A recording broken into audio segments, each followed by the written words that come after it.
What happens when a Hollywood icon walks into a TV studio expecting a routine interview and ends up in the middle of a televised ambush? That's exactly what unfolded when Harrison Ford, the legendary actor known for his calm demeanor and razor-sharp wit, sat down on The View. What was supposed to be a light-hearted appearance quickly spiraled into one of the most explosive moments in daytime television history. And by the end of it, America's favorite action star would do something he's never done in over 5 decades in the spotlight, walk off set. But before we dive into the full breakdown of this jaw-dropping confrontation, hit that subscribe button and drop your theories in the comments. Because trust me, you'll want to weigh in on what really happened behind the scenes. Harrison Ford had come to The View to promote his latest film, expecting the usual questions, some nostalgic callbacks, maybe a joke about his age, and a few fan-favorite anecdotes. At 79, he'd handled press's entire career. Nothing rattled him. He'd outlasted journalists, red carpets, and even live hecklers, but he wasn't ready for this. That morning, Ford arrived early. Calm, cool, friendly with the crew. According to staff, he was joking with the makeup team about how long they'd been trying to make him look 20 again. It was vintage Harrison, dry humor, quiet charm, zero ego. Backstage, however, something else was brewing. Joy Behar, longtime co-host of The View, was preparing for the interview with what one producer later described as unnerving focus. She was on the phone, whispering with researchers, reviewing documents. When asked what she was planning, she just smiled and said, "Let's just say I've got questions nobody else is asking." Nobody realized how loaded that sentence really was. The show began like any other. Chit-chat, scripted laughs, and studio energy. When Harrison was introduced, the crowd erupted. He strolled out, flashing that unmistakable crooked smile, waving to the audience with the confidence of a man who'd been doing this for longer than most of them had been alive. Whoopi Goldberg started things off easy. A few softball questions. Talk of his new role. Ford joked about doing his own stunts, teased the director a bit, and had the audience hanging on his every word. Everything seemed perfectly normal, except for one thing. Joy Behar hadn't said a word. She sat silent, still, watching Ford like a hawk, arms folded, eyes locked in. The tension was thick, and even the audience picked up on it. Then, suddenly, Whoopi turned to Joy. "You've been quiet, Joy. Got a question for Harrison." Behar looked up slowly, and just like that, the tone shifted. "Actually, I do," she said, her voice sharp, almost surgical. "Harrison, let's talk about your politics, how they've changed over the years, and more importantly, how you justify them." Ford blinked, surprised, but composed. "Not sure I follow, Joy," he said. "I thought we were talking about the film." "Oh, I think your personal beliefs are very relevant," she pressed, "especially given your recent comments on the environment and social justice. Don't you think celebrities like yourself have a responsibility to walk the talk?" The words weren't controversial, but the way she said them, smug, calculated, like a trap already set. Ford leaned back, measured. "I think everyone's entitled to their views," he replied. "I try to keep my advocacy and my work separate. But I won't apologize for caring about the world." Joy smiled, but it wasn't friendly. "That's interesting, Harrison," she said sweetly, "because from where I'm sitting, your actions tell a very different story." "And then," she pounced, "let's talk about your private jets." The studio went silent. "How do you reconcile your environmental activism with flying private more in 1 year than most people do in a lifetime?" Ford stiffened. His jaw tensed, but his voice stayed level. "That's an oversimplification," he said. "Environmental issues are complex. I do what I can, and I live my life responsibly." The Joy chuckled, but there was no warmth in it. Responsibly. "Harrison, come on. You've taken more private flights in the last 12 months than the average person takes in their lifetime. And you want to lecture the rest of us about carbon emissions." The other hosts were visibly uncomfortable, fidgeting, whispering. This was not the segment they had planned. Ford stayed calm. But those who knew him recognized the signs, the clenched fists on the armrest, the deliberate control in his breathing. "I don't lecture anyone," he said, his voice tightening. "I speak about what matters to me. And as for my personal life, I don't owe you or anyone else an explanation." The Joy leaned in. "You think your lifestyle is personal. You're one of the most recognizable people on Earth. You live in multiple homes. You own vintage gas-guzzling cars. You fly to remote islands for vacations while telling working people to cut back on plastic straws. That's not personal. That's hypocrisy." Ford's composure cracked. His face flushed red. His tone dropped to something far more dangerous. "You're making reckless accusations," he said. "Based on headlines, gossip. You don't know anything about the real work I do, or the sacrifices I've made." Joy's smile turned triumphant. "Oh, but I do know," she said coldly. "I know about your so-called foundation, how it spends more on overhead than actual impact. I know about the PR spin. I know the truth, Harrison. And it's time someone said it out loud. What happened next? Let's just say the cameras kept rolling." But Harrison Ford didn't stick around to finish the interview. Because that moment, right there, was the one that pushed a Hollywood legend to get up, remove his mic, and walk off set without a word. The studio stunned, the audience speechless, and Joy, she just sat back in her chair, satisfied. Because whether you think it was a takedown or a betrayal, this was no ordinary interview. This was a battle for the moral high ground, broadcast live. Behar reached beneath the desk and pulled out a manila folder. Calmly, almost theatrically, she began flipping through pages. "These are public records. Harrison," she said coolly. "Your foundation's tax filings, your flight logs, your real estate portfolio.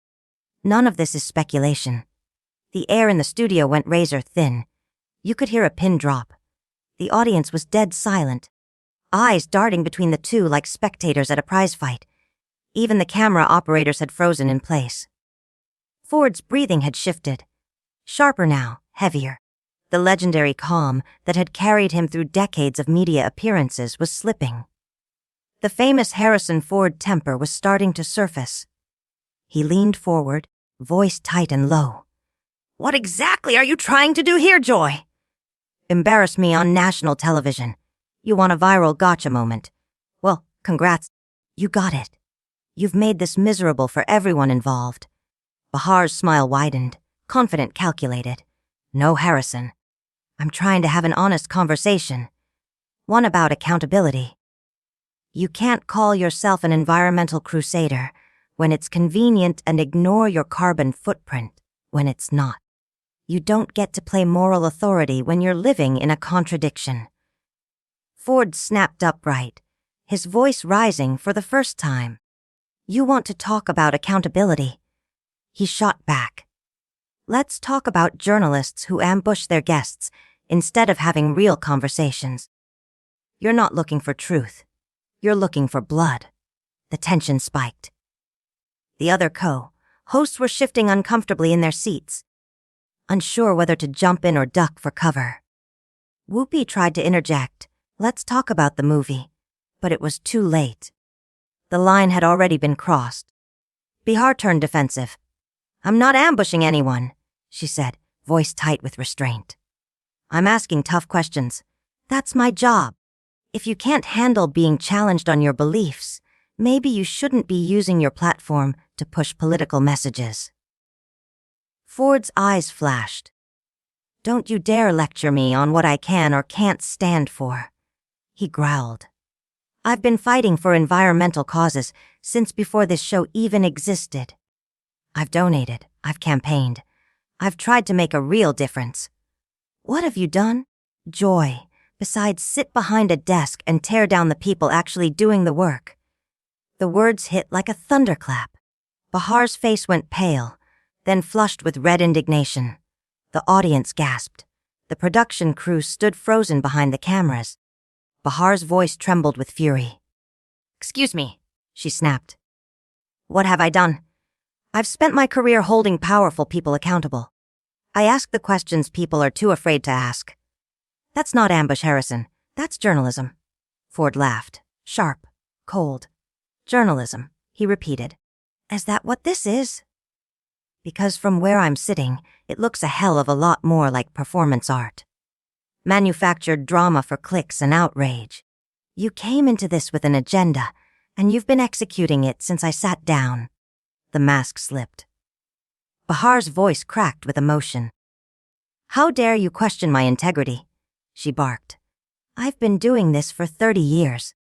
I don't need some pampered movie star telling me how to do my job. And I don't need a daytime talk show host interrogating me. Like I'm on trial. Ford fired back, voice now thunderous. You want to talk about environmental records? Fine. But you've made it clear this was never about that. You're not interested in conversation. You're interested in spectacle. Now it was war. The coffee table between them felt like a barricade. Neither one backing down. Neither one blinking. Ford leaned in, lowering his voice into that infamous, dangerous whisper, the one that made entire film crews stop in their tracks. You know what this is really about, Joy? It's not about emissions or accountability. It's about ratings, drama, clicks. You're using this issue, my name, to stir controversy and boost numbers. Behar's eyes narrowed, her voice trembling with rage. How dare you accuse me of exploiting serious issues for ratings? I take my responsibility to the public seriously? Do you? Ford cut in. Because right now, it looks like you've put me on trial.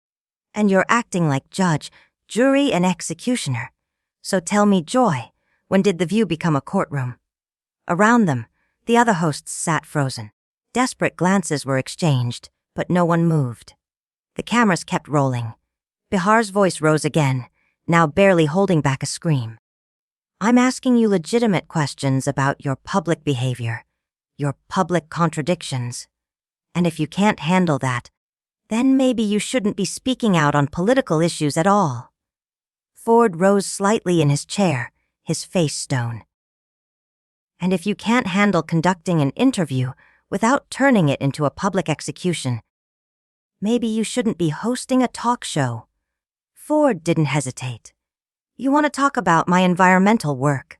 He snapped, leaning forward. Here's what your little research project, Missed My Foundation, has planted over 2 million trees.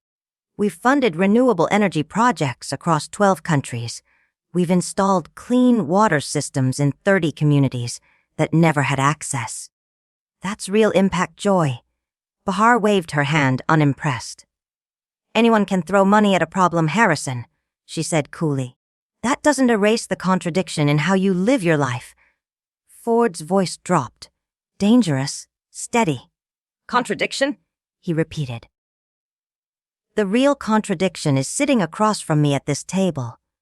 You sit here on national television, tearing down people who are actually trying to do some good, while you contribute nothing but snide remarks and smug outrage.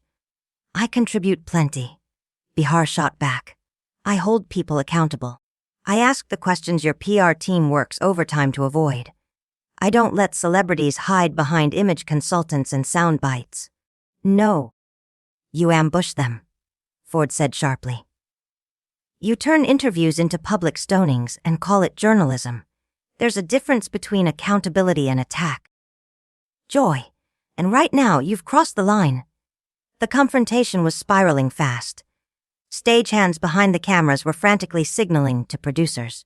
The co-hosts sat frozen, silent spectators to a live implosion. Behar's voice rose in pitch. Attack journalism, she echoed, incredulous. I'm doing my job. I'm asking difficult questions about real issues. If you can't handle that, maybe you shouldn't be in the public eye. Ford's composure cracked, just enough to show the storm beneath. And if you can't conduct a respectful interview without turning it into a character assassination, he said coldly, maybe you shouldn't be sitting in that chair. He paused, looked her straight in the eye. You want to know what I really think? I think you're more interested in controversy than conversation. You don't want clarity. You want conflict. Bahar's face hardened. That's rich, she scoffed. Coming from someone who lectures the world about climate change while flying private and living in mansions. At least I'm consistent in what I believe.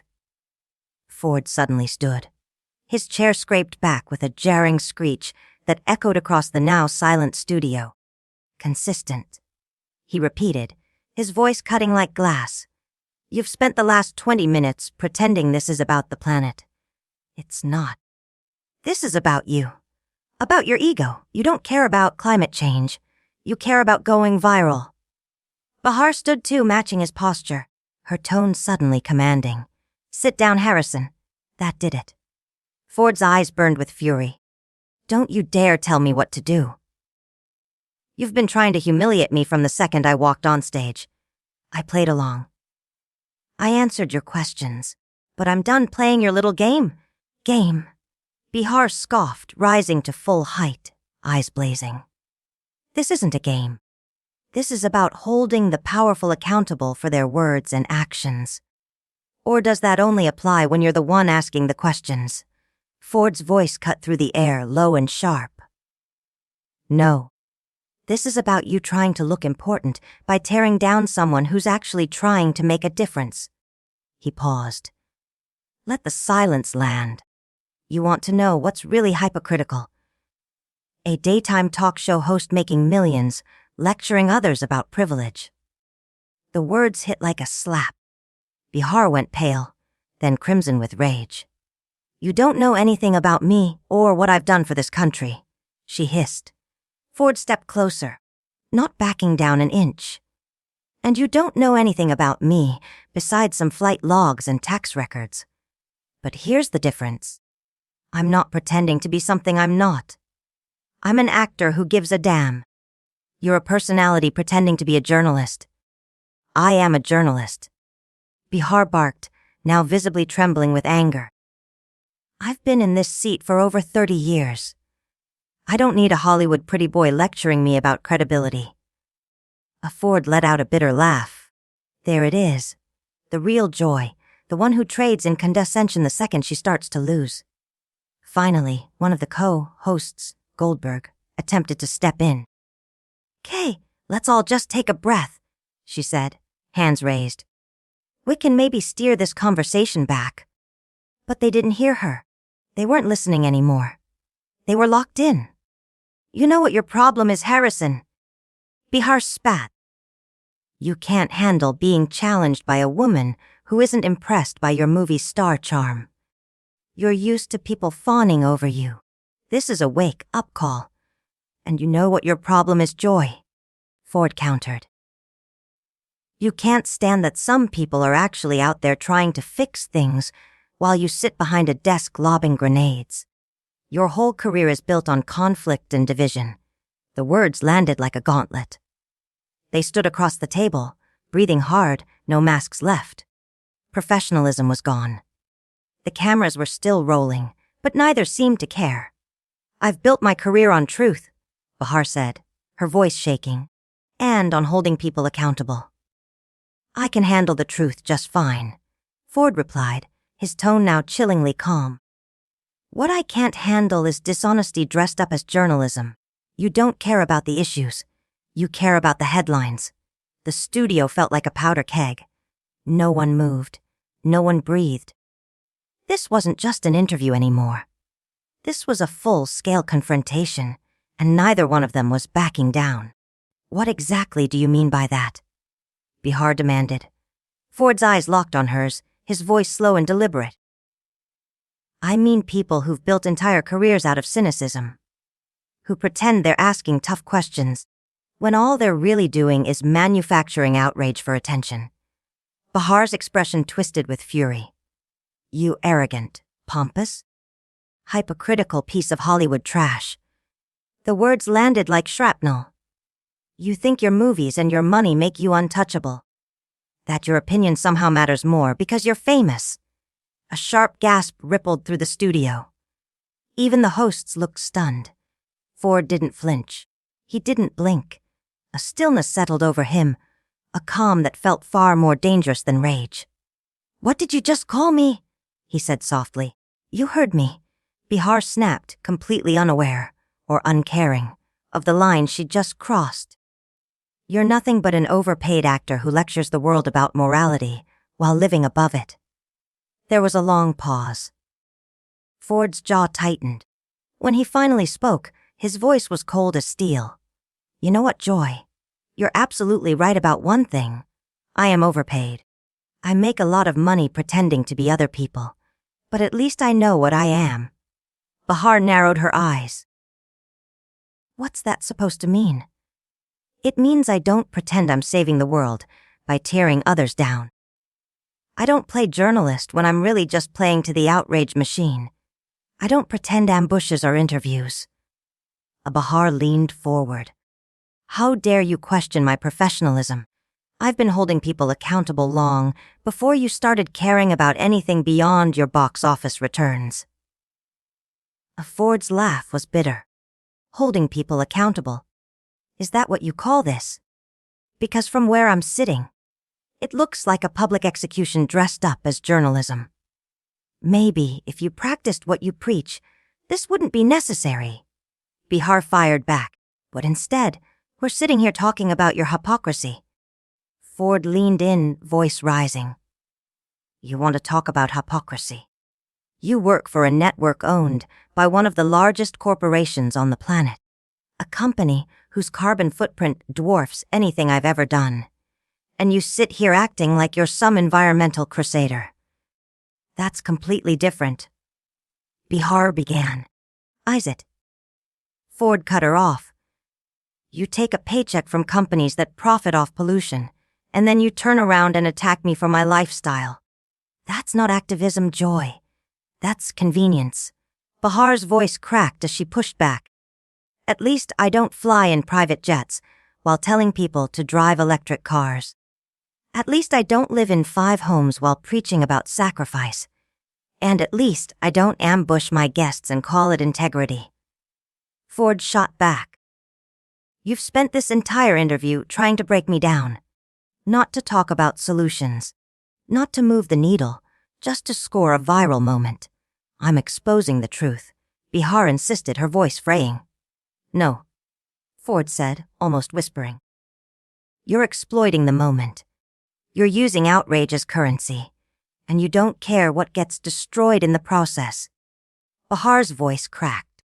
"You came here to sell a movie. Now you're mad I didn't hand you a free commercial." Ford shook his head slowly. "No, I'm mad because you lied. You told my team this would be a straightforward interview. Instead, you set a trap. You didn't want a conversation. You wanted a confrontation. I told you we'd talk about issues you care about. No, you told me we'd have a conversation. What you delivered was a trial, and you cast yourself as judge, jury, and executioner." The room was suffocating now. Both were red-faced, breath-ragged, their masks completely gone. Ford's voice suddenly dropped into something calm and final. "You've made your point, Joy, loud and clear. You've shown your viewers exactly what kind of show this really is." Behar's voice rose in panic. "And what kind of show is that?" "One that values spectacle over substance," Ford said. "One that lures guests under false pretenses, then ambushes them for ratings. And frankly, one I should have known better than to appear on." He reached down and unclipped his mic. The small gesture felt seismic. The entire room froze as he placed the microphone on the table with quiet precision. Behar's voice faltered. "What are you doing?" "I'm leaving." Ford stood tall, composed now. "I'm not going to sit here and be used as a prop in your made for TV takedown." "You can't just walk off," Behar blurted, panic finally cracking through her fury. "We're live." Ford turned back, one last time. "Watch me." His voice carried such quiet finality that no one dared move. "I've done thousands of interviews in my life. I've never walked out of one. Until now. Because I've never been treated like this, not by a journalist. Not by someone who claims to care about the truth." He turned to the other hosts. Eyes softer, Ladies, I'm sorry. This isn't how I wanted this to go. But I won't sit here and let someone distort everything I care about into a soundbite for ratings. Harrison, wait. Goldberg tried. He paused only briefly. No, Whoopi. There's no fixing this. Joy didn't come here for a conversation. She came for blood. You're being completely unprofessional, Behar shouted after him. You just can't handle being questioned. Ford stopped, turned, looked her dead in the eye. I can handle questions, Joy. What I won't tolerate is being ambushed by someone who thinks interrogation is journalism. There's a difference between asking hard questions and asking them with hate. Behar tried to protest, but her fire had dimmed. Ford's voice lowered, steady and unshakable. You weren't doing your job. You were putting on a show. And I won't be part of it. And with that, Harrison Ford walked off the set. The room was silent. Behar stood alone, frozen. Her face caught somewhere between rage and realization. The audience didn't clap. They didn't move. They had just witnessed something raw, unscripted, and irreversible. For the first time in her decades-long career, Joy Behar was speechless. And Harrison Ford had delivered the most powerful walk, off in television history.